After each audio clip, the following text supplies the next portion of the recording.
Pak na pak at talagang lumalaban si Herlyn Budol at hindi papakabog. Narito at panoorin natin.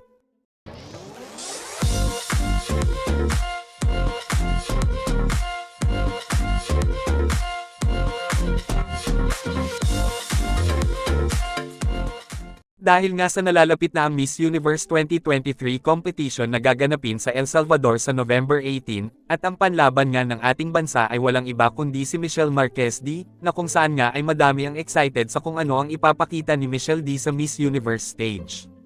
Ngunit, sa kabilang banda nga daw, ay hindi maalis sa isipan ng mga tao ang representative ng Thailand na si Antonia Porcil, na talaga nga namang napakadyosa ng aura nito. Mapapanganga ka talaga sa pagkamangha sa kanyang ganda.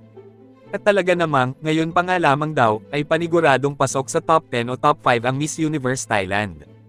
Kung tutusin nga daw, ay halos magkaparehas ng aura si Miss Universe Thailand at Herlyn Nicole Budol noong preliminary competition sa Miss Grand Philippines 2023 sa kanilang pagrampa ng evening gown nila. Hindi nga talaga maipagkakaila na palaban din itong si Miss Herlyn.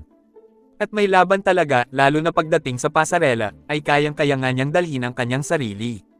Complete package na nga daw si Herlyn Budol.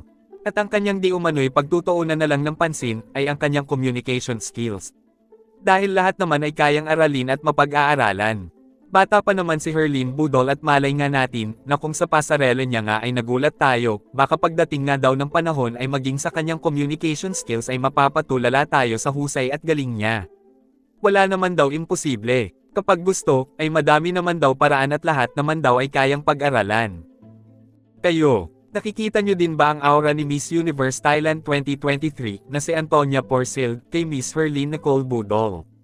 At excited na din ba kayong mapanood ang magiging laban ng ating Miss Universe Philippines 2023 na si Michelle Marquez D? At kung ano ang inyong komento at saloobin, just comment down below at babasahin natin yan at pag-uusapan natin para sa ating susunod na video. Thank you for watching and see you on my next one.